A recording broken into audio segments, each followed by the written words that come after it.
Once again PMC digital కి స్వాగతం సుస్వాగతం మాస్టర్స్. మనం ప్రతిరోజు వికసిత పుష్పాలు అనే కార్యక్రమం ద్వారా ఎంతో మంది మాస్టర్ల యొక్క జ్ఞానాన్ని మనం తెలుసుకుంటున్నాం విస్తారంగా. మరి సీజన్ 3లో డే 2కి స్వాగతం సుస్వాగతం మాస్టర్స్. మరి ఈ రోజు మనకి జ్ఞానాన్ని పంచడానికి ఏలూరు నుంచి శ్యామల మేడం విచ్చేసి ఉన్నారు మాస్టర్స్. ఈ మేడం గత 15 సంవత్సరాలుగా మన పిఎస్ఎస్ఎం మూవ్మెంట్ లో ఎంతో సేవ చేస్తూ మరి ఎంతో మందికి జ్ఞానాన్ని పంచుతున్నారు వీరి ఫ్యామిలీ. మరి వీరి ఇంటి మీద పిరమిడ్ ని కట్టించడం, అలాగే మరి కేర్ సెంటర్ కూడా ఏర్పాటు చేసి మరి చుట్టుపక్కల ఎన్నో గ్రామాలకు కూడా వెళ్ళి ఇంటింటి ధ్యానాలు, మరి ఎన్నో దేవాలయాల్లో కూడా జ్ఞానాన్ని మరి పంచుతూ మరి ఎంతో సేవ చేస్తూ ఉన్నారు. పేరవరంలో వశిష్ఠ గౌతమి పిరమిడ్ లో అన్నదానానికి ట్రస్టీగా ఉంటూ మరి ఎన్నో సేవలు అందిస్తున్న శ్యామల మేడం ఈ రోజు వికసిత పుష్పాల్లో మన ముందు ఉన్నారు. మరి ఆ మేడం ద్వారా, ఆవిడ ద్వారా మనం విస్తారంగా జ్ఞానాన్ని పంచుకుందాం మాస్టర్స్. మరి మేడం ని సాదరంగా వెల్కమ్ చెప్పుకుందాం. Shyamala madam, please welcome madam. Audio on చేసుకోండి madam. Shyamala madam. Thank you. దివ్యాత్మ స్వరూపులందరికీ ఆత్మ ప్రణామాలండి. నేను 2010 మార్చిలో తటవర్తి రాజలక్ష్మి గారి ద్వారా నేను ఈ పిరమిడ్ సొసైటీలోకి అడుగు పెట్టడం జరిగింది.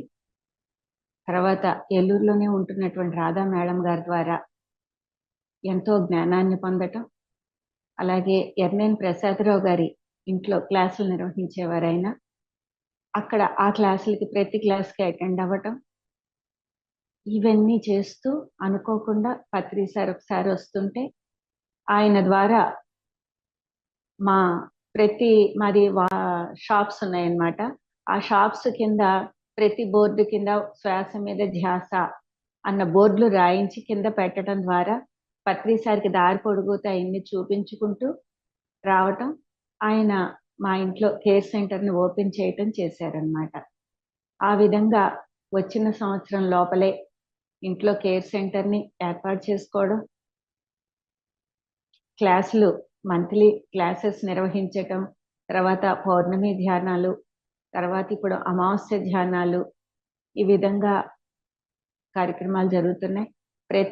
ప్రతి నెల కూడా ఒక 100 ధ్యాన జగత్తులు తెప్పించి అందరికీ పంచిపెడుతూ అందరూ కొనుక్కునేలాగా చేస్తూ ఉంటారు మా వారు. ప్రతి కవర్లో కూడా మంది శ్వాస మీద ధ్యాస, ధ్యానం ఎలా చేయాలి, ఎక్కడ శాకాహార ర్యాలీలు జరుగుతాయి అనేది తెలియచేస్తూ పాంప్లెట్లు, ప్రతి ప్యాకెట్లోనూ పాంప్లెట్లు పెడుతూ ఉంటాయి. అలాగే నాకు కింద కేర్ సెంటర్ కూడా వర్క్ చేయటం వలన ఎవరో ఒకళ్ళు ధ్యానానికి వస్తూ ఉంటారు. షాపు దగ్గర కూడా ధ్యానానికి వచ్చిన వాళ్ళకి అక్కడ ధ్యానం చేయిస్తూ మళ్ళీ ఇంటి దగ్గర కూడా వాళ్ళని పంపిస్తూ ఆ విధంగా జరుగుతూ ఉంటుందన్నమాట. ఈ విధంగా 2010 నుండి కార్యక్రమాలు నిర్వహిస్తూ వస్తూ ఉంటే ఒక ఇంచుమించు 6 or 7 times పత్రి సార్ ఇంటికి రావటం కూడా జరిగింది. ఆయన వచ్చినప్పుడల్లా ఒక పండగ వాతావరణం, ఎంతో మంది ఆయనతో పాటు వస్తూ ఉండేవారు. అందువే ఇటువైపు వెళ్ళే ప్రతి మాస్టర్ కూడా ఇక్కడ ఆగుతూ చక్కగా మన ఆతిథ్యాన్ని స్వీకరిస్తూ ఉండేవారు. ఇలా ఉండగా 2019లో పత్రి సారు వశిష్ఠ గౌతమి పిరమిడ్కి మా వారిని అన్నదానానికి చైర్మన్ గా చేశారు. అక్కడ ఆయనతో పాటు నేను కూడా ఎంతో కొంత ఆ సేవలో నేను కూడా పాలు పంచుకుంటూ ఉండేదాన్ని. ఆ విధంగానే ఈ సంవత్సరం ఉగాది వేడుకలు చాలా అద్భుతంగా జరిగాయి. అక్కడ అన్నదానం కూడా చాలా బాగా జరిగింది. అక్కడ ప్రతి వేడుక స్టేజీ మీద జరిగే ప్రతి వేడుక కూడా ఎవరైనా చూడకపోతే మన దాంట్లో ఉంటాయి, టీఎంసీలో ఉంటాయి. అందరూ కూడా తప్పకుండా ఆ ప్రోగ్రామ్స్ ఎవరైనా చూడకపోయినా ప్రతిరోజు ప్రోగ్రామ్ ఏది మిస్ అవ్వకుండా చక్కగా అందరూ చూస్తే బాగుంటుంది. రాబోయే రోజుల్లో కూడా అది ఇంటర్నేషనల్ అవుతుంది. అది ఇంటర్నేషనల్ లెవెల్లోకి వెళ్తుంది. అక్కడ కింగ్ ఛాంబర్ లో ధ్యానం చెయ్యాలి అని అంటే 10 రోజులు ముందుగా రిజిస్ట్రేషన్ చేయించుకోవాలి అని చెప్పారు పత్రిజీ గారు. గొప్ప ఎనర్జీస్ ఉన్న పిరమిడ్, ప్రతి ఒక్కరూ కూడా దాన్ని సందర్శించాలి, దానిలో భాగాన్ని పంచుకోవాలి. ఎందుకంటే పూర్తిగా డెవలప్ అయిపోయిన తర్వాత అందులో మనం ఎంత ఇచ్చినా కూడా బయట పనులకు ఉపయోగపడుతుంది. ఇప్పుడైతే కనుక చక్కగా పిరమిడ్కే అది ఉపయోగపడుతుంది, మనం ఇచ్చే ప్రతి రూపాయి కూడా. కనుక మనం దానికి మన యొక్క తన్ ధన్ మన్ అని చెప్తారు, అక్కడ అద్భుతమైన కార్యక్రమాలు జరగాలి అని చెప్పేసి మనం ధ్యానం చేయొచ్చు. అలాగే మన శక్తి కొలది ఎంత ఇచ్చాము అనే దానికన్నా ఎలా ఇచ్చాము అనేది హృదయపూర్వకంగా, అది చాలా ముఖ్యం అన్నమాట. ఎందుకంటే దాని గురించి ఒక చిన్న కథ చెప్పుకుంది. ఒక ఆవిడ గుళ్ళోకి వెళ్తుందంట. గుళ్ళోకి వెళ్తున్నప్పుడు ఒక బిచ్చగాడు వచ్చి, అమ్మ నేను భోజనం చేసి చాలా రోజులైంది, ఆకలేస్తుంది అని కాళ్ళు పట్టుకుంటే ఆ తల్లి మనసు కరిగిపోయి, భోజనం చేస్తాడు కదా అని భిక్షగాడికి ఇచ్చేదానికన్నా సంతృప్తిగా భోజనం తిన్నాయనా అని చెప్పి కొంచెం డబ్బులు ఎక్కువగా ఇస్తుందన్నమాట. ఇచ్చినప్పుడు అతను ఏం చేస్తాడంటే గుళ్ళో నుంచి వచ్చేటప్పటికి అతని వర్షన్ అంతా మారిపోతుంది. అమ్మ అన్నవాడల్లా నీ అమ్మ అంట మొదలెట్టాడు. అంటే అతను తాగేశాడనమాట శుభ్రంగా డబ్బులు పెట్టేసి. అప్పుడు మనకి ఏమనిపిస్తుందంటే ఆ పాత్ర దానం చేసాము అని బాధ కలుగుతుంది. కానీ పాత్ర నెరిగి దానం చేయమని చెప్పేసి మనకి పూర్వీకులు చెప్పి ఉన్నారు. కానీ ఇక్కడ నిష్కామ కర్మ చేయాలి. నిష్కామ కర్మ చేసినప్పుడు చక్కగా అది మనం దాన్ని మనం గుర్తుంచుకోకుండా వాళ్ళు వచ్చి నీ అమ్మ అన్నా ఎలా అన్నా ఇంక మనకి సంబంధం లేదు. ఆ క్షణంలో మనం నమ్మాము, అతన్ని నమ్మాము, ఇచ్చాము, హృదయపూర్వకంగా ఇచ్చాము. అది దేనికి ఉపయోగపడిందా, ఎలా ఉపయోగపడింది మనకి సంబంధం లేదు. మనం ఒక మంచి కార్యం జరగాలి అని చెప్పి మనం దానం చేశాం. మనం ఈ చేత్తో చేసిన మన పెద్దవాడు ఇంకో విషయం కూడా చెప్తున్నారు, ఈ చేత్తో చేసింది ఈ చేతికి కూడా తెలియకూడదు అని. అందుకే కర్ణుడు కూడా తన ఎడమ చేతిలో ఉన్న గిన్నెని కృష్ణుడికి కుడి చేతిలో కూడా మార్చుకోకుండా దానం చేసేసాడంట. అంటే తన అభిప్రాయం ఎక్కడ మారిపోతుందో, తన బుద్ధి ఎక్కడ మారిపోతుందోనని. అట్లాగా నిష్కామ కర్మ చేయాలి. మనం 1 రూపాయి దానం చేసినా కానీ నిష్కామంగా చేయాలి. అది నిజంగానే అక్కడ తప్పకుండా 100% నిష్కామ కర్మ ఎప్పుడైతే చేస్తామో 100% అక్కడ ఉపయోగపడుతుంది మాస్టర్స్. నేను చిన్నప్పటి నుంచి కూడా నేను నవంబర్ 11 పత్రి సార్ పుట్టినరోజే నా పుట్టినరోజు, మా పెళ్లి రోజు కూడా. మరి ఎందుకు అలా జరిగిందో కూడా నాకు తెలీదు. తర్వాత ఏమో మా నాన్నగారు చిన్నప్పటి నుంచి నన్ను జిల్లెళ్ళముడి ఎక్కువ తీసుకెళ్లేవారు. జిల్లెళ్ళముడి వెళుతూ ఉండేదాన్ని. తర్వాత అమ్మ కూడా మా ఇంటికి కొన్నిసార్లు రావటం జరిగింది. అలా అమ్మ కూడా అన్నదానానికి చాలా ఇంపార్టెన్స్ ఇచ్చేవారనమాట. అక్కడ ఒకసారి అమ్మ 1,00,000 మందికి తక్కువ కాకుండా భోజనం చేయాలి అని చెప్పి ఆవిడ సంకల్పం చేసినప్పుడు చాలా అద్భుతంగా 1,00,000 మందికి పైన వచ్చినా అక్కడ అన్నపు రాసులు తరిగిపోలేదు, కూరలు తరిగిపోలేదు. అదే విధంగా ఈసారి వశిష్ఠ గౌతమిలో కూడా ఏ మాత్రము లోటు లేకుండా, అట్లాగే ఏమి మిగిలిపోయి వృధా కాకుండా చాలా అద్భుతంగా అన్నదానం జరిగింది ఈ సంవత్సరం. నిజంగా మిరాకిల్స్ అన్నమాట. ఎన్ని మిరాకిల్స్ చెప్పలేం వశిష్ఠ గౌతమిలో. ప్రతి ఒక్కళ్ళు సందర్శించవలసిన గొప్ప పుణ్యక్షేత్రం వశిష్ఠ గౌతమి. మనకి కొంతమంది గుళ్ళకి వెళ్తారు, మసీదులకు వెళ్తారు, చర్చిలకు వెళ్తారు. కానీ వీటన్నిటి యొక్క శక్తి ఒక వశిష్ఠ గౌతమి పిరమిడ్ లోనే ఉన్నది మాస్టర్స్. ప్రతి ఒక్కరూ కూడా దాన్ని దర్శించాలి, సందర్శించాలి. అలాగే పత్రి సార్తో నాకు ఇంకా కొన్ని అనుభవాలు ఉన్నాయి. నేను మెడిటేషన్ లోకి వచ్చిన కొత్తలో పత్రిజీ గారు రాధా మేడం ఇంటికి వచ్చారనమాట. వచ్చినప్పుడు మేమందరము అలా కింద కూర్చున్నాం. పత్రి సారేమో పైన కూర్చున్నారు. ఇంకొకటో 2 కుర్చీలు ఉన్నాయి. ఆ రోజుల్లో నాకు మోకాళ్ళ నొప్పులు చాలా ఎక్కువగా ఉండేవన్నమాట. నాకు అప్పుడు 50 సంవత్సరాలు.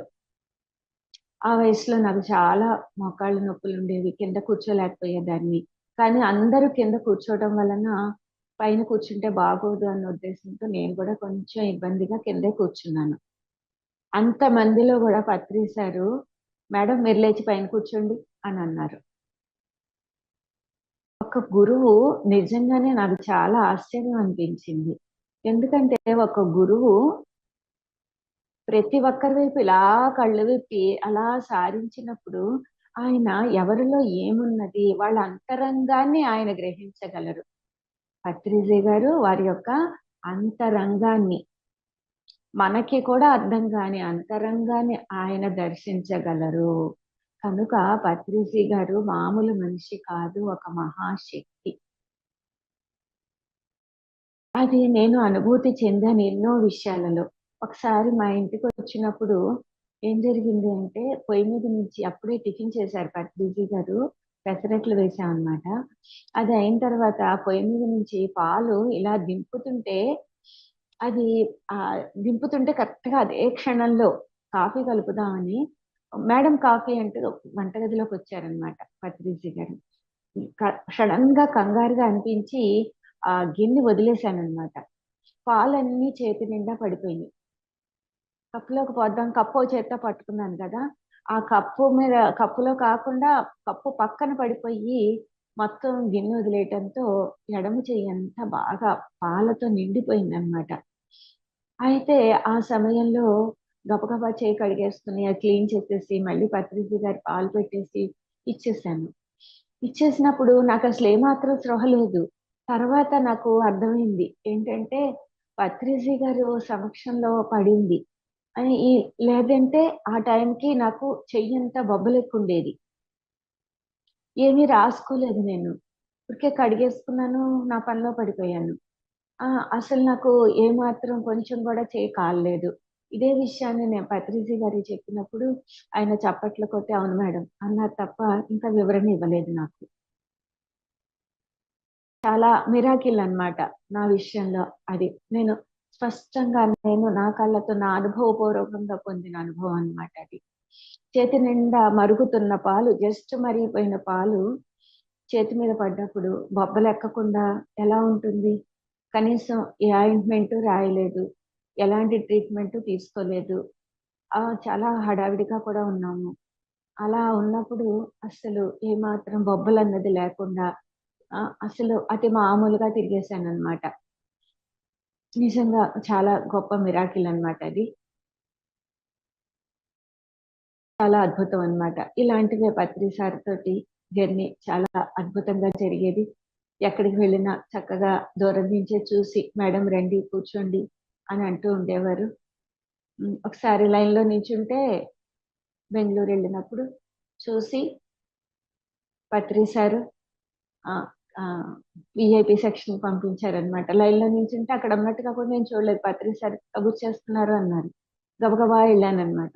నేను మా ఫ్రెండ్స్. వెళితే ఈ మేడం అక్కడ వీఐపీ సెక్షన్‌కి తీసుకెళ్ళి భోజనం పెట్టించండి అన్నారు. నాకేమో పత్రి సార్‌ని ఇక్కడ చూసిన తర్వాత ఇంకా భోజనం తొందరే ఉంది. తర్వాత చేయొచ్చు కదా! ఈయన దగ్గర కాసేపు కూర్చోవచ్చు కదా! అని లోపల అనిపిస్తుంది. ఆయనేమో "భోజనం చేయండి మేడం" అంటారు ఆయన. ఆయన ప్రతి ఒక్కరిని కూడా అంతే ఆప్యాయంగా, అంతే ప్రేమగా, అసలు ప్రతి పిరమిడ్ మాస్టర్‌కి ఆయన ఒక తల్లి, తండ్రి ఆయనే. ఎందుకంటే ఒక 10 మంది తల్లుల ప్రేమ కలిపితే ఎంతుంటుందో, ఒక బ్రహ్మర్షి పితామహ పత్రిజీ గారి దగ్గర అంత ప్రేమని ప్రతి ఒక్కరూ పొంది ఉన్నారు. నేనే కాదు. ఆయన దగ్గర నుంచి ప్రేమని పొందని పిరమిడ్ మాస్టర్ అంటూ లేనే లేరు. అలా ప్రతి ఒక్కరికి పంచేటంత ప్రేమ ఉన్నదంటే ఆయన దైవం కాక ఇంకేమవుతారు చెప్పండి? సాక్షాత్తు దైవ స్వరూపులు. అది తెలియక అందరూ మైండ్‌తో ఆలోచిస్తున్నారిక్కడ. మైండ్ కాదు, ఎనర్జీ. ఎనర్జీతోనే పనులు జరుగుతాయి. ఎనర్జీ వలన మాత్రమే మనకి పనులు జరుగుతాయి అని తెలియచేసిన మహా గురువు ఆయన. నాకు తెలివితేటలున్నాయి, నాకు ఇంతుంది, అంతుంది అని అనుకుంటారు. కానీ ఈ తెలివితేటలు కూడా ఎందుకు పనికి రాకుండా అయిపోతాయి ఎనర్జీ లేకపోతే. కావలసింది, సంపాదించవలసింది ఎనర్జీ. ఎనర్జీ ఎప్పుడైతే సంపాదిస్తామో సమయానుకూలంగా మనకి ఆలోచనలను కూడా గురువులే ఇస్తారు. కనుక ప్రతి ఒక్కరూ కూడా ఆ ఎనర్జీని సంపాదించుకోవాలి. క్లాసులు చెప్పటమే కాదు, మనం చక్కగా ఏ రోజుకి ఆ రోజు గొప్ప ఎనర్జీని, ఎంత అవకాశం ఉంటే పత్రిసారి చెప్పిన 3 ధ్యానము, సజ్జన సాంగత్యము, స్వాధ్యాయము. ఈ 3 కూడా ఎప్పుడూ కూడా త్రికోణంలాగా చక్కగా 3టిని కూడా మనం సమంగా తీసుకున్నప్పుడు మాత్రమే మనం ఎదుగుతాం. అదే పనిగా ధ్యానం చేసినా ప్రయోజనం లేదు. సజ్జన సాంగత్యం ఉండాలి. సజ్జన సాంగత్యంతో పాటు స్వాధ్యాయం ఉండాలి. స్వ అధ్యాయము అంటే కొన్ని రోజులు గురువుల యొక్క పుస్తకాలను చదివినా మనల్ని మనం కూడా చదవాలి. మనల్ని మనం చదువుకోవడం నేర్చుకున్నప్పుడే మనం జీవితంలో ఎదగగలుగుతాం. ఇలాంటివి ఎన్నో విషయాలు పత్రిజీ గారి దగ్గర నుంచి ప్రతి ఒక్కరము నేర్చుకుంటున్నాము. ఆయన ఎన్నో మెసేజ్లు మనకి ఎంతో జ్ఞానాన్ని రికార్డు రూపంలో, పుస్తకాల రూపంలో అందించారు. అందరి గురువుల్ని తెలుసుకోమంటారు. ఎందుకంటే మనం తిరిగి ముక్కెక్కడ ఉందంటే ఇలా తిరిగి వచ్చినట్లుగా అందరి గురువులవి తెలుసుకుని మళ్ళా శ్వాస మీద ధ్యాస పెట్టి పత్రిజీ గారు చెప్పినటువంటి నాలెడ్జినే పట్టుకుంటాం మనం. ఇవన్నీ చూసి ఈయన ఇచ్చిన నాలెడ్జి ఎలాంటిది అంటే మనకి ఎల్కేజీ నుంచి పీజీ వరకు ఎవరు ఎంత అర్థం చేసుకుంటే అంత జ్ఞానాన్ని ఇచ్చారు పత్రిజీ గారు. సామాన్యంగా లేదు. అది అర్థం చేసుకునే వాళ్ళని బట్టి, వాళ్ళ యొక్క స్థితిని బట్టి అది అర్థమవుతూ ఉంటుందన్నమాట. ఆయన చెప్పిన ఒక్క వాక్యంలోనే ఎన్నో అర్థాలు ఇమిడి ఉంటాయి. అంటే ఆయన పూర్తిగా శాకాహారము అని చెప్పారు. అంటే ఆరోగ్యము. ఇట్లా ఆయన మనం అర్థం చేసుకునే బట్టి అంటే అమ్మ అని వస్తుంది. అట్లా ప్రతిదీ కూడా ఆయన మనం అర్థం చేసుకునే విధానంలో మనం దాన్ని బట్టి మన స్థితి ఎదిగిన దాన్ని బట్టి అలా అర్థమవుతూ ఉంటుంది ఆయన చెప్పే ప్రతి వార్డులో కూడా మాస్టర్స్. కనుక ప్రతి ఒక్కరూ కూడా చక్కగా ఆయన యొక్క పుస్తకాలు చదువుతూ ఆ వీడియోస్ ని వింటూ మిగతా అన్ని పుస్తకాల్లో కూడా స్వాధ్యాయం చేసుకుంటూ ప్రతి క్షణము కూడా మనం ఉన్న స్థితి నుంచి ఉన్నతమైన స్థితికి ప్రతి ఒక్కరము ఎదగాలి. ఒకసారి పెసరట్టు గురించి చెప్పారనమాట పత్రిజీ గారు. ఆ రోజు పెసరట్టు వేసామన్నమాట. వేసిన తర్వాత తినేసిన తర్వాత పత్రిజీ క్లాస్ అన్నమాట. పక్కనే కూర్చోబెట్టుకున్నారు పత్రిజీ. కూర్చోబెట్టుకుని మేడం పెసరట్టు చాలా అద్భుతంగా వేశారు, చాలా బాగుందని. ఆ రోజంతా పెసరట్టు కాన్సెప్టే పత్రిజీ గారిది. పెసరలు ఇప్పుడు ఒక సంకల్పం చేసుకోవాలి అంటే, ఇప్పుడు ఈ రోజు పెసరట్టు తినాలి అంటే ముందు రోజున పెసలు నానపోసుకోవాలి. అప్పుడే కదా పెసరట్టు తినగలం అని చెప్పేసి ఆయన పెసరట్టు గురించి ఎంత గొప్పగా వివరణ ఇచ్చారో మన జీవితం కూడా అలాగా ఒక సంకల్పం, ఒక ఆధ్యాత్మిక సంకల్పం. ఇక్కడ నేను అద్భుతంగా ఎదుగుతాను, నేను ఈ పని చేసేస్తాను, చెయ్యగలను అని మనలో ఆత్మవిశ్వాసాన్ని నింపటం కోసం ఆయన ఒక అద్భుతమైన సంకల్పం చేసుకోవాలి ప్రతి ఒక్కరూ. నీ స్వంత సంకల్పాలు కాదు, విశ్వం కోసం చేసినప్పుడు, విశ్వ కళ్యాణం కోసం చేసినప్పుడు అందులో గురు కార్యము ఉంటుంది, విశ్వ కార్యము ఉంటుంది, స్వకార్యం కూడా అందులోనే వచ్చేస్తుంది. మన స్వకార్యం గురించి అసలు ఏమాత్రం ఆలోచించాల్సిన అవసరం లేదు. మనం విశ్వ కార్యం కోసం మనం ఎప్పుడైతే గురు కార్యం కోసం మనం పనిచేస్తామో మన స్వకార్యాన్ని ఆ గురువులు స్వీకరిస్తారు అని తెలియజేశారు పత్రిసారి ఆ రోజున. అలాగే ఆ పెసలు పోసుకుని తెల్లారి పెసరట్టు తినాలి అంటే ముందు రోజున పెసలు నానపోసుకోవాలి. ఇప్పుడు మనం ఒక వశిష్ఠ గౌతమికి వెళ్ళాలి అని అనుకుంటేనే కదా ముందు రోజున తెల్లారి లేచి తొందరగా రెడీ అయ్యి వశిష్ఠ గౌతమికి వెళ్ళగలం. అలా కాకుండా ఎక్కడికి వెళ్ళాలో అర్థం కాకుండా రోడ్డు మీదకి వెళ్ళి నిలబడితే ఎక్కడికని వెళతాం, ఎప్పటికి చేరతాం వశిష్ఠ గౌతమికి ఒక సంకల్పం లేకపోతే. చేరలేం కదా. ఎక్కడెక్కడో తిరిగి తిరిగి తిరిగి తిరిగి ఎప్పటికి చేరతామో మనకే తెలియదు. అట్లాగా మనం ఒక సంకల్పాన్ని ఎప్పుడూ కూడా చేసుకుంటూ ఉండాలి అని తెలియజేశారు పత్రిజీ గారు. కనుక మాస్టర్స్ అంతేకాదు, ఆయన ఆ రోజు చెప్పిన క్లాసులో ఇంకొక విషయం ఒకటి మీ అందరితో పంచుకోవాలని అనిపిస్తుంది. మనం కుంకుమ ఎందుకు పెట్టుకుంటాము? ఆ రోజు అది కార్తీక మాసం అన్నమాట. పత్రిజీ గారు వచ్చినప్పుడు ఒక అబ్బాయి బాగా విభూతి పెట్టేసుకుని వచ్చారనమాట క్లాస్ కి. ఆ అబ్బాయిని పిలిచి దగ్గర కూర్చోబెట్టుకుని, నువ్వు విభూతి ఎందుకు పెట్టుకున్నావు, ఎందుకు పెట్టుకున్నావు, ఎందుకు పెట్టుకున్నావు అని అడిగారు. ఆ అబ్బాయి దగ్గర సమాధానం లేదు. మనందరికీ కూడా అంతే. విభూది ఎందుకు పెట్టుకుంటున్నాం, కుంకుమ ఎందుకు పెట్టుకుంటున్నాం అంటే మన దగ్గర సమాధానం ఉండదు. ఇక్కడ తాడే గనక అక్కడ పెట్టుకుంటున్నాము అని అంటాము. కానీ అది కాదు. పత్రి సార్ చెప్పిన సమాధానం ఏంటంటే, వైరాగ్యానికి చిహ్నం విభూది, ఆధ్యాత్మికతకు చిహ్నం కుంకుమ అని చెప్పి పత్రి సారు చాలా వివరంగా చక్కగా తెలియజేశారనమాట. మనకి రెండు కళ్ళ మధ్యలో మూడవ కన్ను ఉన్న ప్లేస్ లో మనం కుంకుమను ఎందుకు ధరిస్తాము అంటే, ఆధ్యాత్మికతకు చిహ్నంగా కుంకుమని, వైరాగ్యానికి చిహ్నంగా విభూదిని ధరిస్తాము అని చెప్పి పత్రిజీ గారు చెప్పారనమాట. కనుక మాస్టర్స్ మనం ఏదైనా ఒకటి చేస్తున్నాము అంటే దానికి అర్థము పరమార్థము అన్నిటినీ తెలియచేసిన మహాగురువు ఆయన. కనుక మాస్టర్స్ ఆయనతో జర్నీ చాలా అద్భుతంగా ఆనందంగా ఉంటుందన్నమాట. ప్రతి చిన్న కష్టము కూడా మనకి ఎదిగే కొద్దీ అది ఒక శిక్ష కాదు, శిక్షణగా మనకు అర్థమవుతూ ఉంటుందన్నమాట. అదే శిక్ష కాదు, శిక్షణ అనేది నిజంగా అర్థమవుతూ ఉంటుంది. పత్రి సార్ ఒకసారి మా ఇంటికి వచ్చారనమాట. వచ్చినప్పుడు ఆ రోజున నేను చల్లమిరపకాయలు కొంచెమే ఉంటే అవి కొద్దిగా వేయించానమాట. వేయించి మిగిలిన వాళ్ళందరికీ మేము అన్ని రకాల స్వీట్లు, హాట్ కూరలు అన్నీ ఉన్నాయి. ఏదీ లోటు లేదు. పొడియాలు అన్నీ ఉన్నాయన్నమాట. ఒక చల్ల మిరపకాయలు మాత్రం కొంచెమే ఉంటే పత్రి సార్ వరకే వేయించి గదిలోకి తీసుకెళ్ళి, అంటే ఆయన అక్కడే భోజనం చేస్తుంటే ఆయనకి తీసుకెళ్ళి వడ్డించామన్నమాట.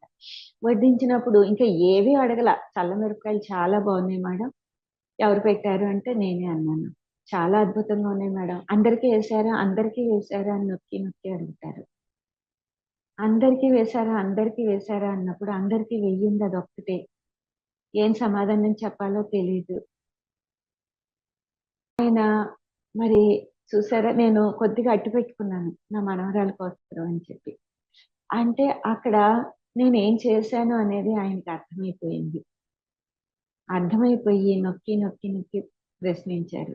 అప్పుడు లక్ష్మి మేడం వచ్చి అందరికీ వేసాము అని చెప్పి ఆవిడ చెప్పినప్పుడు ఆయన అన్నారు. ఆయనకు అర్థం కాదు ఏమీ ఉండదు అనేది నాకు తెలుసు. అలా పత్రి సారు ప్రతి క్షణం మనల్ని ఎరుకతో మనల్ని ఉన్నతమైన స్థితికి తీసుకెళ్ళడానికి ఆయన ఎప్పుడూ కూడా దోహదం చేసేది. ఒక కప్పుతో కాఫీ ఇస్తే, మేడం ఇంత నేను తాగలేను అన్నారు ఒకసారి. అందరూ ఇంకా మిగిలిపోతే ఎవరైనా తాగుతారంటే అందరూ చేతులు ఎత్తాం అక్కడ ఉన్న వాళ్ళందరూ. పత్రి సార్ ఏం చేశారంటే మొత్తం అంతా తాగేసి, చాలా బాగుంది మేడం, అద్భుతంగా ఉంది కాఫీ, అందుకని మీకు ఎవరికి ఉంచలేదు, అంతా తాగేశాను అన్నారు. ఒకసారి మాకు ఇక్కడ ఏలూరులోనే ఇంకొక పిరమిడ్ ఉందన్నమాట. అక్కడ 15x15 సైజు ఆవులు అవి ఉండేవన్నమాట. అక్కడికి ఎప్పుడు పత్రి సార్ని తీసుకెళ్ళలేదు. అక్కడికి ఇంకా ఒకసారి తీసుకెళ్ళామన్నమాట. ఎర్నేని ప్రసాదరావు గారి ఇంటికి వచ్చినప్పుడు అడిగినప్పుడు తీసుకెళ్ళటం వస్తారంటే వస్తానన్నారు, వచ్చారు. అక్కడ సడన్ గా వచ్చేటప్పటికి అక్కడ ఆయనకి పెట్టడానికి ఏమీ లేవన్నమాట. సర్వెంట్ క్వార్టర్ ఉంది తప్ప మన ఏంటో అక్కడ చిన్న గ్లాస్ కానీ ఆయనకి ఏర్పాటు కానీ ఏమీ జరగలేదు. ఆయనతో పాటు మేము కూడా గబగబా వెళ్ళిపోయాం అన్నమాట. అలా అడగటం, ఈయన వస్తానని చెప్పి బయలుదేరిపోవడం, బయటకు వచ్చిన తర్వాత ఈ నిర్ణయాలన్నీ జరిగినాయి అన్నమాట. అసలు ఇంకా అక్కడ అసలు ఏ ఏర్పాటు చేయడానికి అవకాశమో సమయము ఏమీ లేవు. అయితే పత్రి సార్కి అందరికీ కూడా మా వారు కొబ్బరి బొండాలు తెప్పించి ఇచ్చారనమాట. ఆ కొబ్బరి బొండం తాగేశాక పత్రి సార్ ఏమన్నా లేత కొబ్బరి కావాలి అని కూర్చున్నారు. లేత కొబ్బరి కావాలని కూర్చున్నప్పుడు వెళ్ళి ఆ డ్రైవర్ వెళ్ళి అన్ని వెతికి తీసుకొచ్చే వరకు చాలా ఓపికగా కూర్చున్నారనమాట పత్రి సార్. కూర్చొని అందరితో కబుర్లు చెప్పాక ఆ కొబ్బరి వచ్చిన తర్వాత ఆయన ఆ కొబ్బరి చిప్పలో నుంచే ఆ చిప్ప ముక్కిస్తారు కదా, దాంతోటే తీసుకుని కొబ్బరి తిన్నారు. తిని అప్పుడు వెళ్ళారనమాట. ఒకసారి నేను ఒక చేత్తో 2 గిన్నెలు పట్టుకెళ్తుంటే బుద్ధి లేదా అని తిట్టారు. అంటే మనం ఎక్కడైనా కంగారు పడకూడదు. చాలా ప్రశాంతంగా ఉండాలి అనేది అప్పుడు నాకు బాగా అర్థమైందనమాట. పత్రి సార్ ఎంత నెమ్మదిగా చక్కగా ఆయనకు కావాల్సిన దాని కోసం ఆయన ఎంత సేపు వెయిట్ చేశారు కదా! మనం ఎందుకు కంగారు పడుతున్నాము అనేది అప్పుడు నాకు బాగా అర్థమైంది. అప్పటి నుంచి కూడా నాలో నుంచి ఉన్న కంగారుని తగ్గించుకోవడం మొదలుపెట్టాననమాట. ఏ విషయానికి కంగారు పడొద్దు అనేది పత్రిజీ గారి మెసేజ్ అన్నమాట. అది నాకు బాగా అర్థమయ్యాక అప్పటి నుంచి కూడా కంగారు అనేది లేకుండా జీవించడం అలవాటైపోయిందన్నమాట. అంతేకాకుండా ఒకసారి రాధా మేడం గారి ఇంటికి వెళ్ళారన్నమాట పత్రిజీ గారు. అంతకన్నా ముందు ఎర్నేని గారు మా ఏలూరులో ఉన్నటువంటి ఎర్నేని ప్రసాదరావు గారు పిరమిడ్‌లో ఒక పిరమిడ్ కట్టారు. కట్టినప్పుడు పత్రి సార్ దానికి ఓపెనింగ్‌కి వచ్చారు. వచ్చినప్పుడు ఎర్నేని ప్రసాదరావు గారు అందరికీ కొబ్బరి నీళ్ళు, లేత కొబ్బరి అందరం తిన్నామనమాట. నేను కూడా తెప్పించి కార్‌లో ఉంచాననమాట కొబ్బరి. కానీ మేము తెచ్చిన దానికన్నా ఇది ఇంకా బావుంది అని అనుకున్నాను కొబ్బరి. తీరా పత్రి సార్ వచ్చేటప్పుడు కొంచెం లేట్ అయిపోవటంతో అక్కడ కొబ్బరి బోండాలు కానీ, కొబ్బరికాయలు కొట్టేవాళ్ళు గానీ ఎవరూ లేరు. నేనది చూసుకోకుండా "సార్ కొబ్బరి తింటారా?" అని అడిగాను. అడిగితే "తీసుకురండి మేడం" అన్నారు. అనేటప్పటికి అక్కడ రెడీగా లేవు. కార్‌లో నుంచి కొబ్బరికాయలు తెప్పించి కట్ చేసేదాకా పత్రి సార్ ఆగలేదు. వెంటనే బయలుదేరిపోయి రాధా మేడం ఇంటికెళ్ళిపోయారు. వెళ్ళిపోతే ఇంకా పత్రి సార్‌కి తెలుసనుకుంటా. అక్కడ అవ్వదు, ఇంకా పనవ్వదు ఇప్పుడప్పుడే అని. లేచి రాధా మేడం గారి ఇంటికెళ్ళిపోతే, నాకు మళ్ళీ వెనకాలే రాధా మేడం గారి ఇంటికెళ్ళటం కొంచెం లేట్ అయిందనమాట. అందరూ కూడా మమ్మల్ని సందు చివర దింపండి మేడం కార్‌లో అని అంటా ఉంటే, అలా 2, 3 ట్రిప్పులు కార్‌లో వేసి, మేము రాధా మేడం గారి ఇంటికెళ్ళేటప్పుడు కొంచెం లేట్ అయింది. ఆ రాధా మేడం చెప్పారు, "ఆ సార్ ఏమీ తినలేదు" అని. అప్పుడు నేను సార్ దగ్గరికెళ్ళి, "సార్ కొబ్బరి తింటారా?" అని అడిగాను. "ఇందాక పెడతా అన్నావుగా" అన్నారు. "సారీ సార్ ఇప్పుడు తీసుకురానా" అంటే, "సరే" అన్నారు. అని అప్పుడు నేను కొబ్బరి వెళ్ళి తీసుకొచ్చి పెట్టాక, ఆ కొబ్బరి తిన్న తర్వాత అప్పుడు టిఫిన్ చేశారు పత్రి సారు. ఇలా మన లైఫ్‌లో ఎన్నో పత్రి సార్‌తో అనుభవాలతో చాలా అద్భుతంగా లైఫ్‌ని లీడ్ చేయటం జరిగిందనమాట జీవితంలో. ఇలా పత్రి సార్ అంటే ఇష్టం లేని వాళ్ళెవరూ ఉండరు.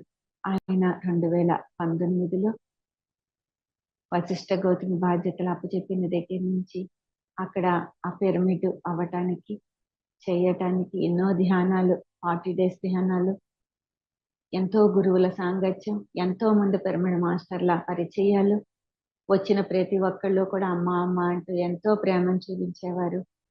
నిజంగా ఒక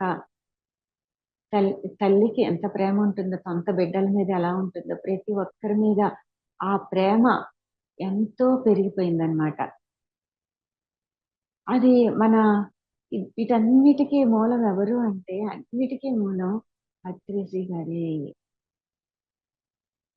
మన ఉన్న స్థితి నుంచి ఉన్నతమై ప్రతి ఆత్మ కూడా ఒక్కొక్క జన్మలో కొంచెం, కొంచెం, కొంచెం, కొంచెం ఎదుగుతూ తన యొక్క ఉన్నతికి ఈ శరీరము, మనస్సు, ఆత్మ ఈ మూడిటి కలయిక మనం అంటే, నేను అంటే ఈ ఒక్క భౌతికమైన శరీరమే కాదు. నేను అంటే ఈ శరీరముతో పాటు లోపలున్న మనస్సు, ఆత్మ. ఈ మనసు ఏం చేస్తుందంటే ఆత్మను తెలుసుకోనివ్వదనమాట.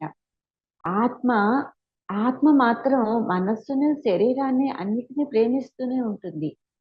కానీ ఆత్మను తెలుసుకోనివ్వకుండా మనసు ఎప్పటికప్పుడు అడ్డుపడుతూ ఉంటుంది. అది ప్రతి ఒక్కరూ గ్రహించి ఎప్పుడైతే మనం బాగా ధ్యాన సాధన చేసి పరప్రజ్ఞ అంటే మనం ఆ పరమాత్ముడి దగ్గర ఉన్నటువంటి ప్రజ్ఞ ఏదైతే ఉందో దాన్ని మనం పొందుతూ ఉన్న కొద్దీ మనసు సైలెన్స్ అయిపోతుందన్నమాట. లేకపోతే మన మీద మనల్ని బానిస చేసుకుంటూ ఉంటుంది మనసు. మనసు బానిస చేసుకుని తనిష్టం వచ్చినట్లు ఆడించటానికి ప్రయత్నిస్తూ ఉంటుంది. ఎప్పుడైతే ధ్యానం చేసి మనం సమాధి స్థితిని పొంది ఆ విశ్వశక్తిని అధికంగా తీసుకుంటామో అప్పుడు ఆ పరప్రజ్ఞ వలన ఆ మనస్సు సైలెన్స్ అయిపోవటం మొదలు పెట్టడం వలన మనలో అనంతమైన ఆ జ్ఞానం ఉద్భవిస్తుందన్నమాట. ప్రజ్ఞానమే బ్రహ్మ అని తెలియజేయబడుతుంది మనకి. ప్రజ్ఞానము అంటే జ్ఞానము, విజ్ఞానము, ప్రజ్ఞానము. జ్ఞానము అంటే ఏంటంటే మనం పొందటం, అంటే ఒక పుస్తకాల ద్వారా, వినటం ద్వారా తెలుసుకుంటాం అన్నమాట. ఒక వంట గురించి తెలుసుకున్నట్లుగా మనం ఈ జ్ఞానం గురించి తెలుసుకోవటమే జ్ఞానం. ఆ జ్ఞానాన్ని మనం ఏం చేయాలంటే ఆచరించటం మొదలు పెట్టాలి. ఆ పొందిన జ్ఞానాన్ని అప్పుడు ఆచరించడం వలన అది విజ్ఞానంగా మారుతుందన్నమాట. ఆచరణ చరణం గచ్చామి అని చెప్తారు. ఆచరించటం అనేది మన నిజ జీవితంలో కొంచెం కష్టమే అయినా నిజంగా ఇష్టంగా చేసినప్పుడు ఏది కష్టం అవ్వదు. కనుక ఇష్టంగా ఆచరించినప్పుడు ఏ పని కూడా కష్టంగా అనిపించదన్నమాట. అట్లా చేస్తూ ఉన్నప్పుడు ఈ విజ్ఞానం ప్రజ్ఞానంగా మారుతుంది. అంటే ఇప్పుడు మనం ఒక వంట గురించి తెలుసుకున్నాము. తెలుసుకున్నది తెలుసుకున్నట్లు చెబితే అది హార్ట్‌ఫుల్ గా ఉండదనమాట. 100% తృప్తికరంగా ఉండదు. ఎందుకంటే తెలుసుకున్నాము, వెంటనే చెప్పేసాము. అలా కాకుండా కూరలన్నీ తెచ్చుకుని మనం ఒక ప్రయోగం చేసామనుకోండి, ఆ కూరని తయారు చేసుకున్న ఒక స్వీట్ గాని, ఒక కూర గాని తెలుసుకున్న దానిని చేసుకున్న తర్వాత అన్ని దానికి కొంచెం కష్టం ఉంటుందన్నమాట. శ్రమ ఉంటుంది. అన్ని తెచ్చుకోవడం, అన్ని సమకూర్చుకోవడం, తయారు చేసుకోవడం. అలాగే మనం తెలుసుకున్న జ్ఞానాన్ని సాధన ద్వారా విజ్ఞానంగా మార్చుకోవాలన్నమాట. కొంత అక్కడ కష్టం అనేది ఉంటుంది. శ్వాస మీద ధ్యాస పెట్టి ఈ ఒంటిని కూర్చోబెట్టగలగాలి. ఈ శరీరాన్ని. ఈ మనసు ఏం చేస్తుంది అంటే ఇంక చాలులే, లే ఇవాల్టికి ఇంక ఇది సరిపోతుందిలే, ఇంకా పడుకో అని ఎప్పటికప్పుడు మనల్ని రాంగ్ డైరెక్షన్ లోకి తీసుకెళ్ళడానికి ప్రయత్నిస్తూ ఉంటుంది.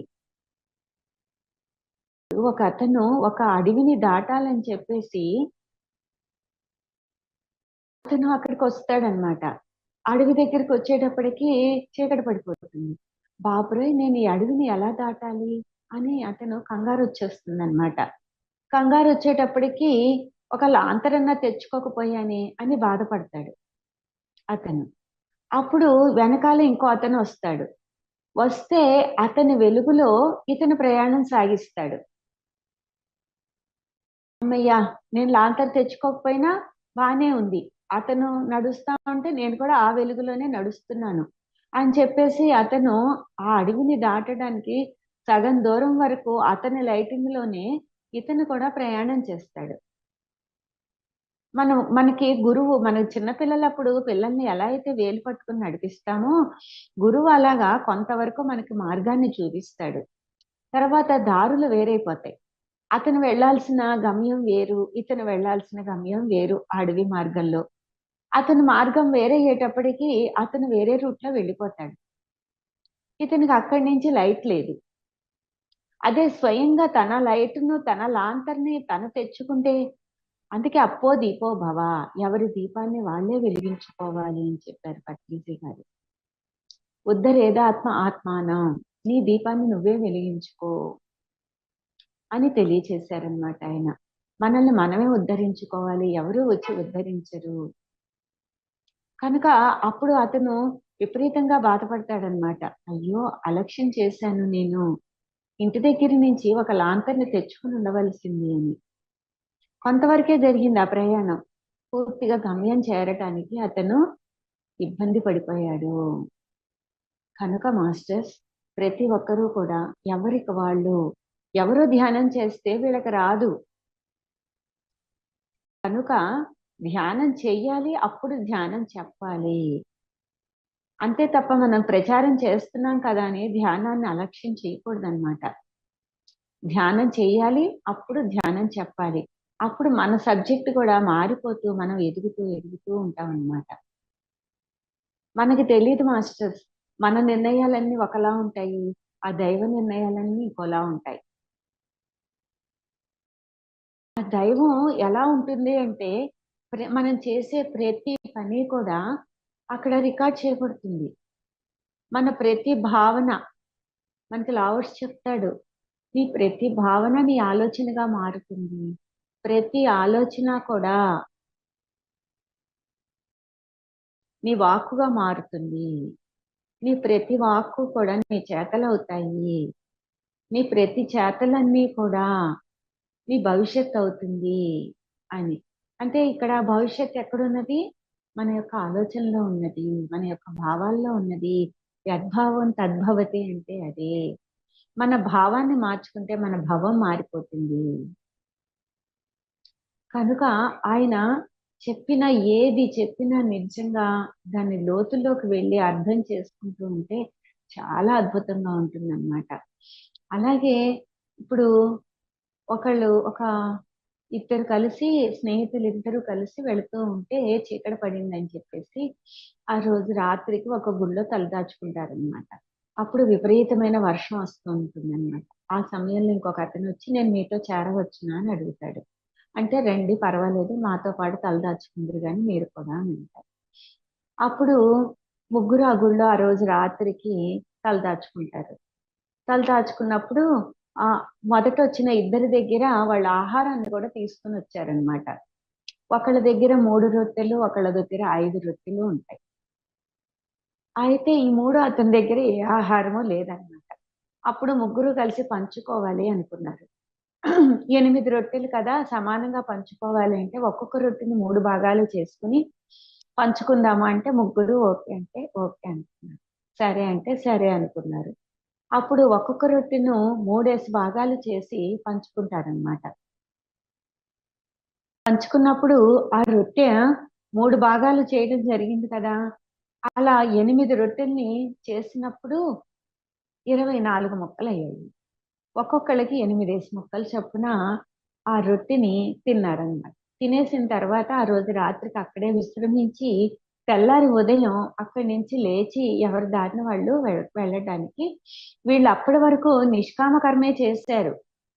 కానీ ఈ మూడో వ్యక్తి ఏం చేశాడు అంటే తను తినేసిన తర్వాత తను వెళ్ళబోతూ తన దగ్గర 8 బంగారపు నాణాలున్నాయి.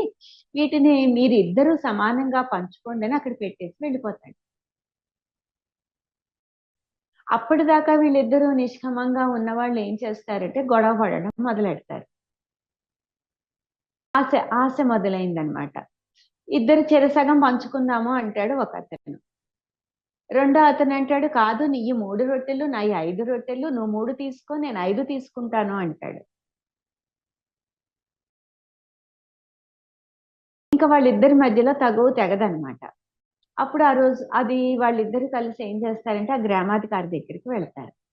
వెళ్ళినప్పుడు ఆ గ్రామాధికారి ఏం చేస్తాడు అంటే అమ్మా ఆయనకు కూడా ఆలోచన తెగదనమాట. 3, 5 కరెక్ట్ ఏమో అని అనుకుంటాడు ఆయన కూడా. అనుకుని సరేలే రేపు మనం తీర్పునిద్దాము రేపు రండి అని చెప్పేసి పంపిస్తాడు. పంపించారు. అది ఆయన దైవ భక్తుడు, నిజాయితీపరుడు. ఆ దైవాన్ని ప్రార్థించి సరైన తీర్పునిచ్చేలాగా నాకు సహకరించమని ఆ దైవాన్ని ప్రార్థించి ఆయన ఏం చేస్తాడు అంటే పడుకుంటాడు. పడుకున్నప్పుడు దైవం కల్లోకొస్తాడు. కల్లోకొచ్చి నువ్వు ఎలా ఇవ్వాలనుకున్నావు తీర్పు అని అడుగుతాడనమాట. అడిగితే ఇలా నేను 3, 5 నిష్పత్తిలో ఈ బంగారపు నాణాలు ఇద్దాము అని అనుకుంటున్నాను అని చెప్తాడు. అంటే అప్పుడు దైవం ఏం చెప్తాడు అంటే కాదు ఒకళ్ళకి 7 ఒకళ్ళకి 1 ఇవ్వాలి నువ్వు అని చెప్తాడు. అదెలా అని అడుగుతాడనమాట ఈయన. అంటే 3 ముక్కలు చేసినప్పుడు 3 రొట్టెలున్న వ్యక్తి 7 ముక్కలు ఆయనే తినేశాడు. ఎదుటి వ్యక్తికి 1 ముక్కే పెట్టాడు. 5 రొట్టెలు తెచ్చిన వ్యక్తి ఏం చేశాడు 8 ముక్కలు తాను తీసుకుని 7 ముక్కలు ఇతనికి పెట్టాడు. అతని 5 కదా రొట్టెలు 5 3 15. 15కి 8 ఆయన తిన్నాడు. 7 ఎదురుగుండా ఉన్న వ్యక్తికి పెట్టాడు. అప్పుడు 8 బంగారపు నాణాలు ఉన్నప్పుడు ఎలా పంచుకోవాలి? 1:7 నిష్పత్తిలో పంచాలి అని చెప్పాడు ఆ దైవం. అందుకని మనం ఏది చేసినా ఆ దైవం అకౌంట్లో మనమేమో ఇంత చేసేసాం అంత చేసేసాం అని అనుకుంటాం. కానీ ఆ దైవం యొక్క లెక్క చాలా పర్ఫెక్ట్ గా కరెక్ట్ గా ఆయన లెక్క ఉంటుంది. చూసారా మాస్టర్, ఆయన లెక్క ఎంత కరెక్ట్ గా ఉందో అలాగే మనందరి లెక్కలు కూడా అంతే కరెక్ట్ గా ఉంటాయి.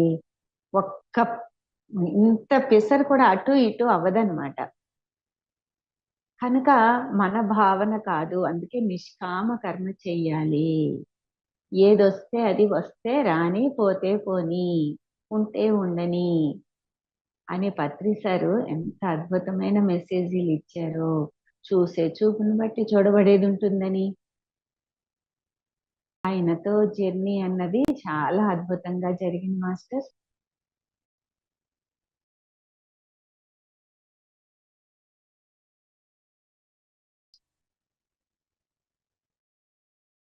ఇంకా మాస్టర్స్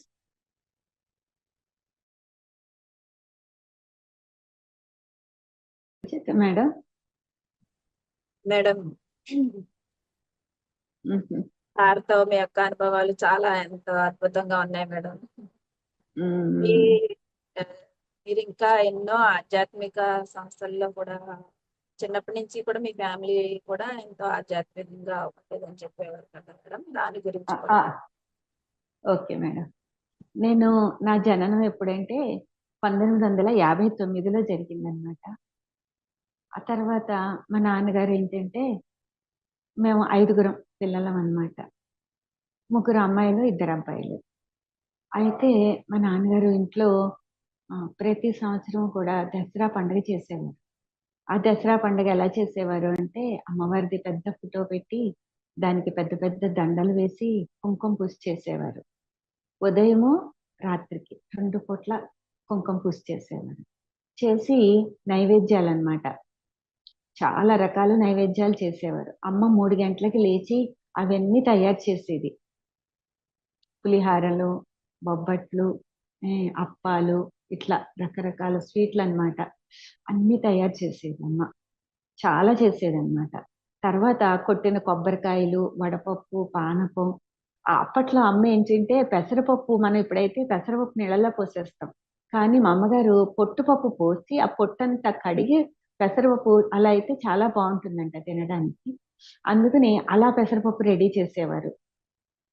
ఇవన్నీ కలిపి కొబ్బరి ముక్కలు ఇవన్నీ కలిపేసి ఇంట్లో వాళ్ళకే కాకుండా చుట్టుపక్కల వాళ్ళందరికీ టిఫిన్లో బాక్సుల్లో పెట్టి పంపడమే కాకుండా పళ్ళాల్లో 3-4 పళ్ళాల్లో అందరం తలొక పళ్ళెము తీసుకుని వీధిలో నించుని అందరికి వెళ్ళే వాళ్ళకి వచ్చే వాళ్ళకి వెళ్ళే వాళ్ళకి వచ్చే వాళ్ళకి పంచిపెట్టేవాళ్ళం అనమాట.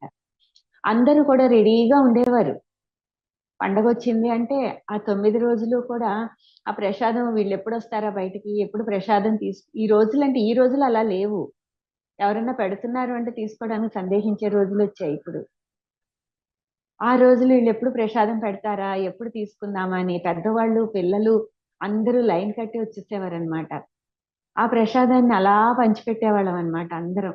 ఆఖరి రోజునేమో అన్నదానం చేసేవారు నాన్నగారు. సాధువులందరినీ గుళ్ళ దగ్గరికి వెళ్ళి భోజనానికి రమ్మని చెప్పేసి 100 మంది సాధువులకి అడుక్కునే వాళ్ళకి అందరికీ భోజనాలు పెట్టేవారనమాట. అట్లా చిన్నప్పటి నుంచి జిల్లెళ్ళముడి అమ్మ దగ్గర కానివ్వండి, ఇంట్లో వాతావరణం కానివ్వండి, అలా అన్నదానానికి ఒక పెద్ద పీట వేసే మా మనసుల్లో అలా పడిపోయిందనమాట. అది ఇవ్వటం అంటేనే చాలా ఇష్టంగా ఉండేదన్నమాట. పెట్టడం అన్నా, ఇవ్వటం అన్నా, చెయ్యటం అన్నా అలా ఆ ఇష్టం అనేది చిన్నప్పటి నుంచి మా జీవితాల్లో ఒక భాగం అయిపోయింది.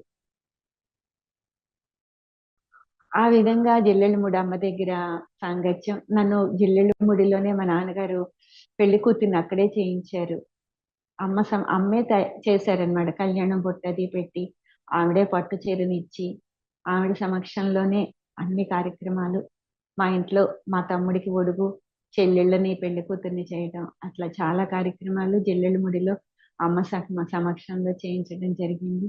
తర్వాత అమ్మ మా ఇంటికి వచ్చినప్పుడు స్నానం అది చేయిస్తున్నప్పుడు కూడా ఆ నీళ్లు బయటకు వెళ్ళిపోకూడదని నూతిలోకి మా నాన్నగారు దారి ఏర్పాటు చేసి అప్పటికప్పుడు ఆ నీళ్ళని కూడా అమ్మకి ఎలా అంటే స్నానం డ్రమ్ములు డ్రమ్ములు వేడి వేడి నీళ్ళు అనమాట.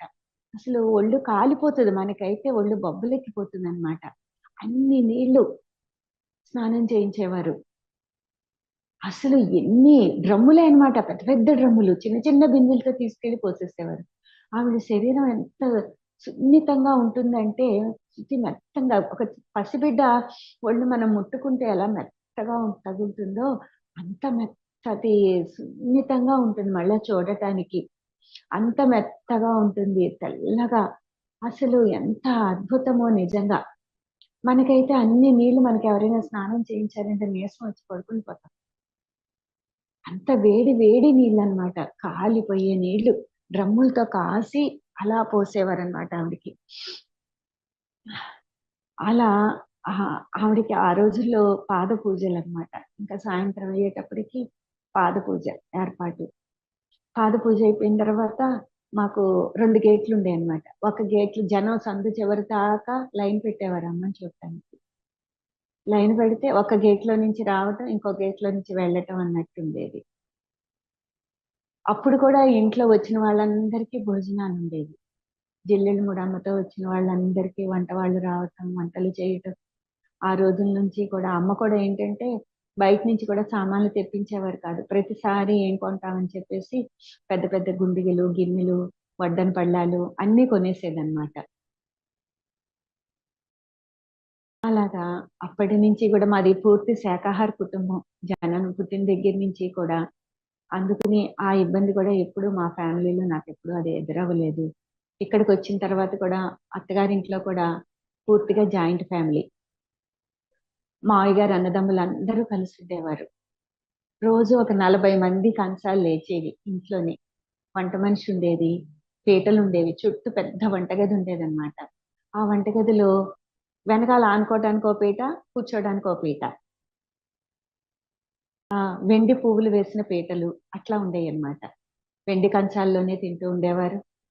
అలా చుట్టూ పీటలు. అసలు బీరువాలో కూడా అక్కడ గాడ్రేజ్ బీరువా ఉండేది. ఆ బీరువా నిండా వెండి కంచాలు, గ్లాసులతో నిండిపోయి ఉండేదన్నమాట. వేలు పెడితే సామాన్లు ఎక్కడ పడిపోతాయా అన్నంత బీరువా నిండా వెండి సామాన్లతో ఉండేదన్నమాట. అట్లా జాయింట్ ఫ్యామిలీలో కూడా ఒక పెళ్ళిళ్ళు వచ్చినా ఏదొచ్చినా ఇంట్లో గాడి పొయ్యిలని చెప్పి తవ్వించేవారనమాట నేల లోపలికి. పొయ్యిలు తవ్వించి కట్టెలు పెట్టి వంటలు చేసేవారు. ఒక వారం ముందు రోజు నుంచే వంటలు ప్రారంభం అయ్యేవి. లడ్డూలు అలాంటివన్నీ ఇంట్లోనే స్వయంగా తయారు చేయించేవారు, పెళ్లికి కావాల్సినవన్నీ.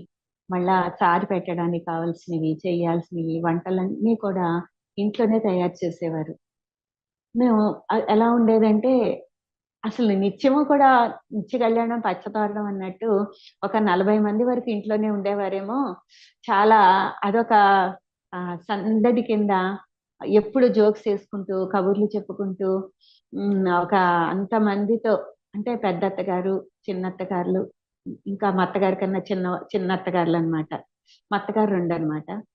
అలా పెద్ద అత్తగారి దగ్గర నుంచి చిన్న అత్తగారి వరకు కూడా అందరం కూడా ఎక్కడ భేదభావం లేకుండా చక్కగా ప్రేమతో కలిసిపోయి అందరం చాలా చక్కగా ఉండేవారు అనమాట. మిగతా కోడళ్ళు కూడా, మిగతా అత్తగారులకు వచ్చిన కోడళ్ళు, వాళ్ళ పిల్లలు, మా పిల్లలు, ఇప్పటికీ కూడా అందరం కలుస్తూ ఉంటాం అన్నమాట. ఒక కుటుంబంలానే ఉంటాం కానీ చాలా సంవత్సరాలు కలిసి ఉండటం వలన ఎక్కడ వేరుభావం అన్నది ఉండదన్నమాట మా ఫ్యామిలీలో. చాలా బాగా అందరూ కూడా ఒకే కుటుంబం లాగా. ఇప్పటికీ మేము 40 మంది వస్తే మా ఇంటికి ఈ మధ్య ఏవో సంతకాల కోసం రావాల్సి వచ్చింది. ఎక్కడెక్కడో ఉన్న వాళ్ళందరూ. అందరిని ఇక్కడికే పిలిచాను. ఒక 40 మంది భోజనాలు అయినాయి అన్నమాట ఇంట్లో మా ఫ్యామిలీ మెంబర్స్‌తో. మా సొంత ఫ్యామిలీలో కూడా మా అత్తగారికి 7 సంతానం. 5 ఆడపడుచులు, 2 అన్నదమ్ములు.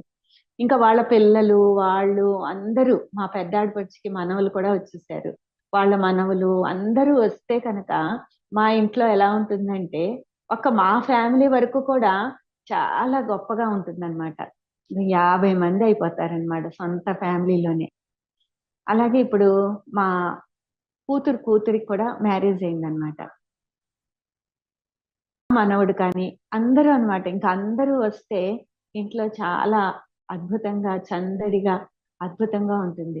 ప్రతి నెల కూడా మేము సెకండ్ సండే కార్యక్రమం మనకి మెడిటేషన్ క్లాస్ పెడుతూ ఉంటాము. సీనియర్ మాస్టర్స్ వస్తూ ఉంటారు కదా! అప్పుడు కూడా అంతే ఆనందంగా ఉంటుంది నాకు. మా కుటుంబ సభ్యులు వస్తే ఎంత ఆనందంగా ఉంటుందో, మన పిరమిడ్ మాస్టర్స్ కొత్త వాళ్ళు మెడిటేషన్‌లోకి రావటం, చేయటం, వాళ్ళందరికీ భోజనాలు వడ్డించటం, భోజనం పెట్టడం, చేయటం అంతా కూడా చాలా అద్భుతమైన, చాలా బావుంటదనమాట.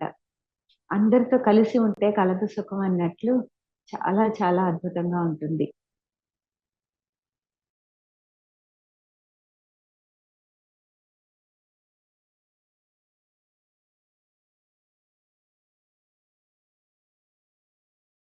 నేను పుట్టిన తర్వాత మా నాన్నగారి చెల్లెలి పేరు నాకు పెట్టారనమాట. అయితే మా బాబాయిలు వాళ్ళందరూ కూడా, మా పెద్దనాన్నగారు వీళ్ళందరూ కూడా నన్ను చెల్లాయి అని పిలిచేవారనమాట. వాళ్ళ పేరు పెట్టడం వల్లనే. ఒకే ఒక అమ్మాయి ఉండేదంట. ఆ అమ్మాయి చనిపోవటంతో ఆ పేరు నాకు పెట్టడంతో చెల్లాయి మా బాబాయిలతో సహా అందరూ కూడా నన్ను, అంటే మొత్తం ఫ్యామిలీలో కూడా నేనే పెద్దమ్మాయినన్నమాట. అందుకు అందరూ కూడా నన్ను ఒక మొత్తం కుటుంబానికి పెద్ద ఆడపడుచుగా అందరూ కూడా చాలా గౌరవిస్తూ ఉంటారన్నమాట. అన్ని పత్రిసారు ఉన్నతమైన స్థితికి, అసలు నాకు ఇవన్నీ కూడా చాలా చిన్న విషయాలుగా అనిపిస్తూ ఉంటాయి. ఆత్మపరంగా ఎదగటమే అన్నిటికైనా ముఖ్యమైన బాధ్యత. మనం ఇక్కడ ఒక 70 ఏళ్ళు, 80 ఏళ్ళు జీవిస్తూ ఉంటాము. ఈ రోజు నా వయసు వచ్చి 66 సంవత్సరాలు. ఏ మహా ఎన్నాళ్ళున్నా పర్వాలేదు. కానీ ఇక్కడున్న జీవితం చాలా చిన్నది. అనంతమైన జీవితం, చాలా పెద్ద జీవితం మనకి హాస్టల్. ఇది మన ఇల్లు కాదు. ఆ ఎరుక ప్రతి క్షణము ఉండాలి. మనం మన ఇంటి దగ్గర నుంచి ఇక్కడికొచ్చాం. ఒక స్కూలు ఇది. స్కూలుకెళ్ళిన వాళ్ళు ఏం చేస్తారు? సాయంత్రానికి ఇంటికి చేరతాం కదా! మన ఇంటికి. అట్లాగా మన లైఫ్ డిజైన్ అయిపోయిన తర్వాత మన ఇంటికి చేరతాం. మన సొంత ఇల్లు ఆ దైవం దగ్గరున్నది. మన సొంత ఇంటికి వెళితేనే మనకి సాటిస్ఫాక్షన్. పూర్తి సాటిస్ఫాక్షన్. ఎందుకంటే మనం వెళ్ళిన కార్యాన్ని పూర్తి చేసుకొని వచ్చాం. ఒక స్కూల్‌కి వెళ్ళిన తర్వాత బాగా చదివిన విద్యార్థి చక్కగా సాయంత్రానికి చక్కగా క్లాస్ విని, పూర్తిగా జ్ఞానాన్ని నేర్చుకుని, సాయంత్రానికి ఇంటికొచ్చినప్పుడు తృప్తిగా ఉంటాడు. ఏమీ నేర్చుకోకుండా వస్తే తెల్లారి మళ్ళీ వెళ్ళి, అమ్మో! ఇవాళ పాఠం సరిగ్గా చదవలేదు అనే భయంగా అడుగు పెడతాడు స్కూల్‌లో. అలా కాకుండా చక్కగా శ్రద్ధగా విన్న స్టూడెంటు ఇంటికొచ్చి హాయిగా తృప్తిగా నిద్రపోతాడు. అట్లా మనం వచ్చిన కార్యాన్ని సంతృప్తిగా పూర్తి చేయటానికి దోహదం చేశారు పత్రిజీ గారు. ఆయన వలన మనం ఎంతో నేర్చుకున్నాం, ఎన్నో తెలుసుకున్నాం. అలా మన ప్రయాణం ఇంత అద్భుతంగా చేశాం. చేసి మన సొంత ఇంటికి వెళ్ళినప్పుడు అక్కడ మనం తృప్తిగా జీవించగలుగుతాం. ఎన్నో లోకాలను గూడా మళ్ళా మన ఇంటి దగ్గర నుంచి వెళ్ళి, ఇప్పుడు మనం ఈ స్కూల్‌కొచ్చాం. ఈ స్కూల్ అయిన తర్వాత ఎక్కడికెళ్తాం? కాలేజీకెళ్తాం. కాలేజీ అయిపోయిన తర్వాత మళ్ళీ పీజీకెళ్తాం. అట్లా ఆ విధంగా మనం ఎట్లాగైతే ఉన్నతమైన కాలేజీ చదువుల కోసం ఎప్పుడైతే ఎలా అయితే వెళ్తామో, అలాగే ఈ భూమి మీద జ్ఞానం అయిపోతే, మనం ఇతర లోకాలన్నిటిని కూడా అక్కడ ఉన్న జ్ఞానాన్ని కూడా తీసుకోవడానికి, సందర్శించడానికి వెళుతూ వస్తూ ఉంటాం కదా! అట్లా మనం ఉన్నతమైన స్థితికి చేరుతూ ఉంటాం అన్నమాట. ఈ భూమి మీదకి రాని ఆత్మ ఎప్పటికీ పూర్తి చివరి డైమెన్షన్స్‌కి చేరలేదు. ఈ భూమి మీదకొచ్చి ఇక్కడ ఇంత జ్ఞానాన్ని పొందితేనే మనం వేరే డైమెన్షన్స్‌కి కూడా వెళ్ళగలుగుతాం. ఎల్‌కేజీ పూర్తి చేయకుండా, యూకేజీ పూర్తి చేయకుండా పై క్లాసెస్‌కి వెళ్ళగలమా మనం? వెళ్ళలేం కదా! కాలేజీలోకి అడుగు పెట్టాలంటే 10థ్ క్లాస్ వరకు ఈ చదువు పూర్తి చేయాలి కదా! 10థ్ క్లాస్ దాకా పూర్తి చేసిన వాళ్ళు మళ్ళీ ఆ స్కూల్‌లోకి ఎందుకు వస్తారు అంటే టీచింగ్ చేయటం కోసం మాత్రమే వస్తారు. అలా మన ఇష్టానుసారంగా అది కూడా. మనం కూడా అప్పుడు ఇక్కడ జ్ఞానాన్ని పొంది పైలోకాలకు వెళ్ళిన తర్వాత ఇక్కడ టీచింగ్ చేయటం కోసరం ఒక గురువుగా ఇక్కడికి కావాలంటే రావచ్చు. లేదంటే మనం వేరే డైమెన్షన్స్‌కి, వేరే లోకాలకు కూడా మనం వెళ్ళొచ్చు. మన యొక్క ఎంపికను బట్టి ఉంటుందక్కడ. ఆ స్కూల్లోనే నేను ఉద్యోగం చేస్తాను, అందరికీ పిల్లలకి పాఠాలు చెప్తాను అంటే వెళ్ళొచ్చు. లేదు, నేను వేరే ఉద్యోగం చూసుకుంటాను, వేరే జాబ్ చేస్తాను అంటే మన ఎంపికే కదా! అట్లాగే ఈ భూమి మీద కూడా. అంతేకాదు మాస్టర్స్, మనం ఈ భూమి మీద నేర్చుకునే చదువు ఎలా ఉంటుందంటే 30 మార్క్స్ వచ్చిన వాళ్ళుంటారు, 50 మార్క్స్ వచ్చిన వాళ్ళుంటారు, 100 మార్క్స్ వచ్చిన వాళ్ళుంటారు. 100 మార్క్స్ వచ్చిన వాళ్ళకి చాయిస్ ఎలా ఉంటుంది మాస్టర్? వాళ్ళొస్తారు మన దగ్గరికి. మా కాలేజీలో జాయిన్ అవ్వండి, మా కాలేజీలో జాయిన్ అవ్వండి, మా కాలేజీలో జాయిన్ అవ్వండి. కదా! అదే కొంచెం పర్సెంటేజ్ తగ్గుతా ఉంటే, మనం వాళ్ళ చుట్టూ తిరుగుతూ ఉండాలి. ఏ కాలేజీలో సీటొస్తుంది, ఎక్కడొస్తుంది, ఎక్కడొస్తుంది, ఎక్కడ డొనేషన్ కట్టుకోవాలి, మళ్ళా ఎదురు మనం ఇవ్వాలి. అలాగా మనకి భూమి మీదకి రావటానికి కూడా మన చాయిస్ ఎక్కువ ఉండాలి అంటే, మనకి ఆధ్యాత్మికమైన ప్రగతి ఎక్కువున్నప్పుడు మన చాయిస్ పెరుగుతుంది. మన ఎంపిక పెరుగుతుంది. మన ఎంపిక పెరిగి మనం ఎప్పుడు ఏ తల్లి గర్భంలో జన్మ తీసుకోవాలి, ఎప్పుడు జన్మ తీసుకోవాలి, ఎలా జన్మ తీసుకోవాలి అనేది పూర్తిగా మన ఎంపిక మీద ఆధారపడి ఉంటుంది. అదే మనం పుణ్యం అనే పుణ్యం అనే భాగ్యం మనకి ఎక్కువ లేదనుకోండి, కొంచెం మార్క్సే వచ్చాయి, మనకి 30 మార్క్సే వచ్చాయి. పుణ్యం బ్యాలెన్స్ ఎక్కువ లేదు. అప్పుడు ఏమవుతుందంటే, ఏ గర్భం ఉంటే ఆ గర్భంలోకి ఎలా పడితే అలాగా, ఎక్కడ పడితే అక్కడ జన్మ తీసుకోవాల్సి ఉంటుంది. ఎలా పడితే అలా జన్మ తీసుకోవాల్సి ఉంటుంది. కనుక ఆ పుణ్యం అనే బ్యాలెన్స్ ఎప్పుడైతే మనం పెంచుకుంటామో, అప్పుడు మన చాయిస్ పెరుగుతుందన్నమాట. మన చాయిస్‌ని పెంచుకుందాం మాస్టర్స్. మన ఇష్టానుసారంగా మన ఎంపికని మనం చేసుకొని ఈ భూమి మీదకి రావాలి. అంతే తప్ప మనం 30 మార్క్స్ తెచ్చుకుని, ఆ పై వాళ్ళ ఎంపిక కొద్దీ తోసేసేలాగా భూమి మీదకి మనం రాకూడదు. మన చాయిస్ కొద్దీ మనం రావాలి అంటే 100% మార్క్స్‌ని తీసుకొని మనం వెళ్ళాలి ఇక్కడి నుంచి. వెళ్ళినప్పుడు చాయిస్ మనదే అవుతుంది. మన చాయిస్. మనం చక్కగా ఆత్మపరంగా పత్రి సార్ దగ్గర ఉంటామా? వేరే లోకాలకు వెళ్దామా? మళ్ళీ భూమి మీదకొద్దామా? ఎలా కావాలంటే అలాగా. మన ఇష్టం. మన చాయిస్. మన చాయిస్‌ని పెంచుకుందాం మాస్టర్స్. ప్రతి ఒక్కళ్ళము కూడా ధ్యానము, స్వాధ్యాయము, సజ్జన సాంగత్యము.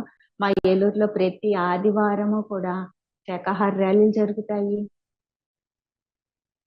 అలా 108 ఇళ్లలో ధ్యానాలైనయి. 11 రోజులు చొప్పున 11 గుళ్ళల్లో ధ్యానం పెట్టడం జరిగింది. ధ్యానం చేయించడం జరిగింది.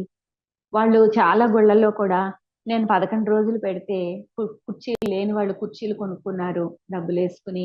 40 రోజుల పాటు వాళ్ళు ధ్యానాన్ని వాళ్ళే పెంచుకుని, మేము చేసుకుంటాం మేడం అని చెప్పేసి, వాళ్ళు 40 రోజులు ధ్యానాలు చేసుకునేవాళ్ళు.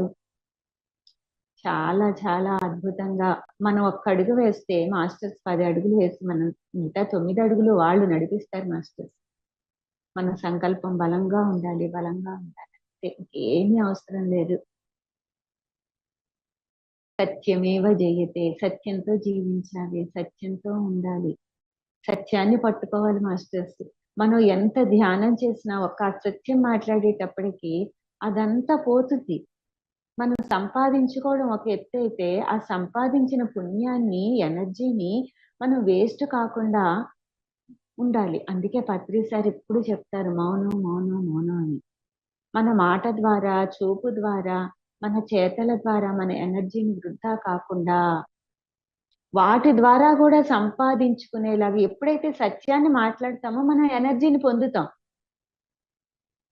అందుకని సత్యంతో ఉండాలి, సత్యం మాట్లాడాలి, సత్యంతో చేయాలి. సత్యమేవ జయతే అని చెప్పారు కనుక సత్యాన్ని వదలకండి మాస్టర్. సత్యంతోటే ఉందాము, సత్యంలో జీవితం. Thank you. నాకు ఈ అవకాశం ఇచ్చినటువంటి సుజాత మేడంకి, పిఎంసి డిజిటల్ వాళ్ళందరికీ కూడా హృదయపూర్వకంగా ధన్యవాదాలు తెలియజేసుకుంటున్నాను మాస్టర్. ఇంకేమైనా చెప్పండి మాస్టర్, అడగండి. థ్యాంక్ యూ అమ్మా, థ్యాంక్ యూ. మిమ్మల్ని కలుసుకోవడం కూడా మాకు చాలా ఆనందంగా ఉంది. సేవకు ప్రతిరూపము మీరు. ఎంతో సేవ చేశారు. అది అంతా కూడా సార్ ఇచ్చింది. మీ పూర్వజన్మలో కూడా చేసుకున్నది అంతా కూడా. మరి ఆధ్యాత్మికత అంటే సేవ.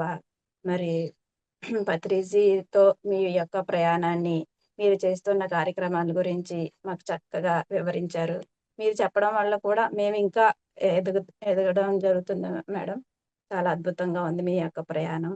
మీరు ఎంతో మందికి స్ఫూర్తి. చాలా ధన్యవాదాలు మేడం. మాస్టర్స్ ఎవరన్నా మేడంతో మాట్లాడాలంటే మాట్లాడండి మాస్టర్స్. ఒక 5 మినిట్స్.